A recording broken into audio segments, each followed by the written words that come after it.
As a new investor, one of the hardest things I had to learn was deciding whether I should close a position in a stock. Although I wish you could have a crystal ball where you could see into the future and figure out whether a stock is going to go up or down in a day, it doesn't work like that. There is no stock market crystal ball that you can have. But what everybody has is logic, and you can use logic to identify elevating factors that will push a stock up or deprecating factors that will push a stock down. And understanding these factors can save you a bunch of money in the long run. And on that topic, I will be talking about how to know when there are elevating or deprecating factors and whether they mean that you should sell or keep a stock.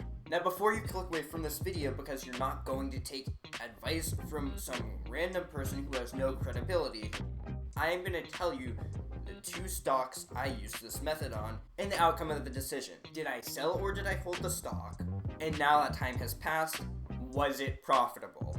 When I bought Energous, it was around $22 a share. When it dropped to $16 a share, I decided to sell it. Now, Energous stock is a puny $2 a share. Up next is Nokia stock, and I bought Nokia at $4.20 a share. A month after I opened the position, it started to go down, and it bottomed out somewhere at $2 a share, giving me a 50% loss. But because I knew what I was doing, I held on to Nokia, and a few days ago, it rallied above $4.20 a share, all the way to $4.40 a share.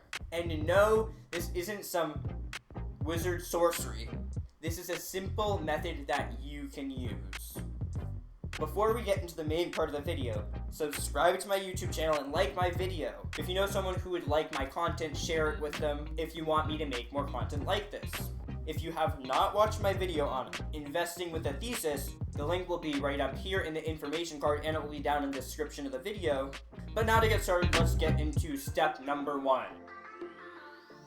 So first of all, if you know what it is, if you're investing with a thesis, you're in luck, because step 1 of my method that tells you when to buy or sell a stock revolves around the thesis. A thesis would be, for a stock, would be a statement that lays out all the elevating factors that could push a stock up in the future. For example, with electronic vehicles and Tesla, you could make an argument that because electronic vehicle sales in China doubled this month, and because Tesla just released the Tesla Model Y, they will sell a lot more cars in the future. Combined with increased awareness of the Earth and etc., that would be a huge elevating factor that could push the stock up. In contrast, a deprecating factor would be something that would push a stock down. While a stock can have a bunch of elevating factors, sometimes the deprecating factors can outweigh the elevating factors or vice versa. For Tesla, a deprecating factor might be that they have to recall all of their cars because the batteries start exploding, and there's this huge stigma around lithium-ion batteries killing people. And then a month later, all of their electronic vehicle charging stations start electrocuting people. That could be a huge deprecating factor for Tesla. And if, let's just say, all these incidents push out these brand new regulations that are very unexpected, Tesla could get pushed very far behind.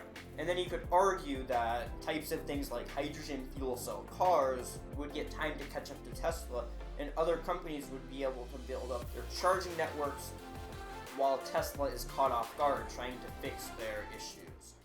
So step 1, look at your thesis, and step 2, put that in context of elevating and deprecating factors. Step 3. So one thing that's a fact is that as time passes, change is constant.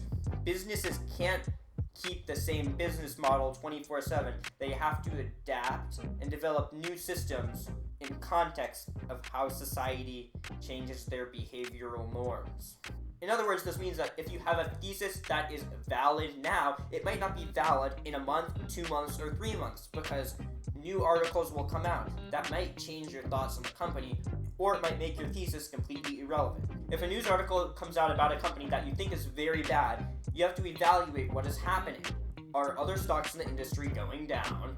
Is it the entire stock market that's going down, or is it just the one stock that's going down? Because when all the Tesla bears were coming out with bad articles about Tesla, Tesla went down, but the market did not. Okay, so great. So now that you have part 1, which is looking at your thesis, and part 2, looking at the elevating and deprecating factors in context to the current events, and part 3, understanding that your thesis might not be correct or might not be accurate in the context of the news in the future, you can go on to step 4. And step 4 is if you've looked at what all the other industries are doing and how the entire stock market behaves as a whole, whether your industry is dropping or if it's the entire industry itself, that's when you get to step 4. For step 4, there's going to be 2 scenarios. Scenario number 1 is the entire stock market is crashing and everything is falling apart. In this case, you evaluate the business model and whether it is able to grow in these types of market conditions. For example, if it's a cruise line that came out with these beautiful electric ships that's offering great cost-saving measures compared to other types of cruise lines, their business might not do that well if a pandemic comes through and shuts down all of the cruise lines. Because they're building up their business, they wouldn't have that big of a balance sheet compared to the well-proven cruise lines. And in those specific market conditions, growth is almost impossible. So in that case, you look at the industry, or the market as a whole. Scenario number 2 is that the stock market is doing great and the stock that you own is dropping. In that scenario, you have to handle things a bit differently. You evaluate what your thesis is. Does the news that's coming out about the company make your thesis invalid? For example, last year, Tesla was having a bunch of manufacturing issues with the Tesla Model 3, and all of the Tesla bears managed to push out horrible articles about Tesla.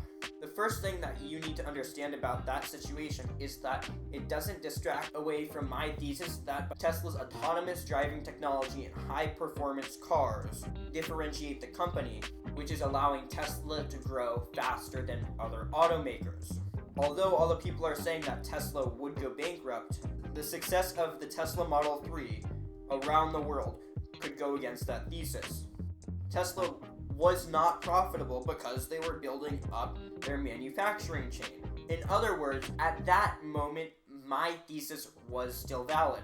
So even if it dropped that much, my gut would say hold on to the stock. In contrast, if Tesla stock was dropping because all of the other car manufacturers were coming out with technology similar to Tesla and taking their competitive advantage, and Tesla's sales were dropping as a result, then you could make a clear argument that you might want to sell Tesla stock because your thesis is not valid. Now, changing topics, I'm going to go through why I held Nokia when it was down, but sold Energous when it was down, and the differences between the two companies. So first, we're starting with Energous. In 2017, when Apple was coming out with the 10th anniversary iPhone, there was a bunch of rumors coming out saying that Apple was going to revolutionize the iPhone by leapfrogging from wireless charging 1.0 to wireless charging 2.0. Everyone was confident that Apple was going to use Energous' watt-up technology in their iPhones. When I realized that Energous was a public company after following these rumors, I decided to buy into Energous to profit off of the wave of mass adoption of Energous products and the Energous ecosystem. Because the iPhone was the best-selling phone, if it was true that Energous was actually partnering with Apple, I could profit largely. And the rumors were coming from a very well-trusted information source.